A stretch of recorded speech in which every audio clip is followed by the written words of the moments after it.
Pemirsa, meminum obat menjadi keharusan untuk menyembuhkan penyakit. Tak jarang pasien memilih obat dengan harga yang mahal karena mereka anggap memiliki kualitas yang baik.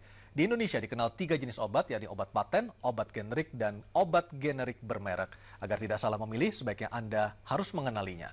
Lalu apa perbedaan ketiga jenis obat tersebut? Pemirsa, inilah liputan khusus RCTI dalam Jebakan Resep Obat.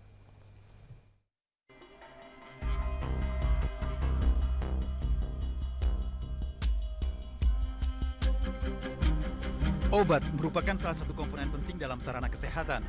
Ketika sakit, tak jarang obat menjadi tumpuan utama untuk sembuh.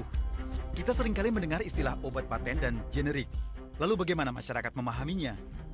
Pak Awan tahu bedanya obat generik sama obat paten? Kurang tahu juga deh. Tahu saya generik yang obat yang murah. Ya. Kalau obat paten itu resmi dari dokter, dari rumah sakit, semacam obat yang benar-benar ampuh. Tahu perbedaan obat paten dengan obat generik? Ya tahu lah. Kalau obat paten resep dari dokter. Memang masih banyak masyarakat yang masih belum memahami definisi obat paten. Kami bertemu Profesor Iwan Dwi Prahasto, salah satu guru besar Universitas Gadjah Mada Yogyakarta yang juga Ketua Ikatan Ahli Farmakologi Indonesia. Obat paten adalah obat yang dibuat atau dikembangkan oleh sebuah industri farmasi yang dia masih dalam masa paten. Biasanya begitu dia produk inovasi ini dikembangkan yang berbeda dengan yang lainnya, maka dia mendapatkan hak paten. Jelas sudah bahwa obat paten bukan obat mujarab, melainkan obat yang memiliki hak paten atas temuannya. Berdasarkan Undang-Undang Nomor 14 Tahun 2001 tentang paten, masa hak paten berlaku 10 atau 20 tahun. Lalu apa definisi obat generik?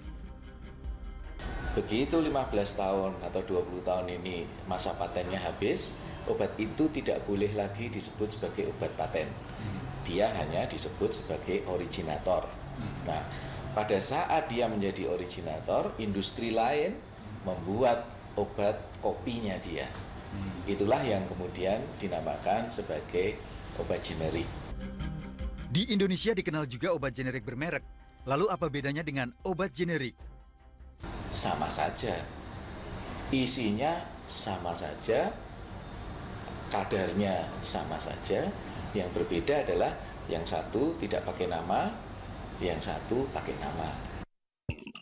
Jika memang pemahaman masyarakat terhadap obat generik masih rendah, bagaimana pemerintah menyikapinya?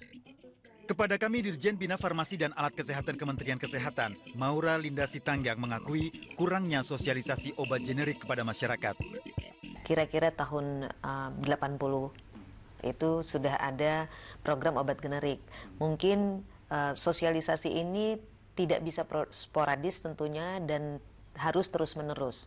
Ini yang kemungkinan masih ada kekurangan dan kami pemerintah senantiasa mempromosikan supaya pengertian masyarakat termasuk tenaga kesehatan untuk obat generik ini membaiklah. Hal lain yang tak kalah penting adalah perbedaan harga antara obat generik bermerek dan obat generik. Perbedaan harganya bahkan bisa mencapai ratusan kali lipat.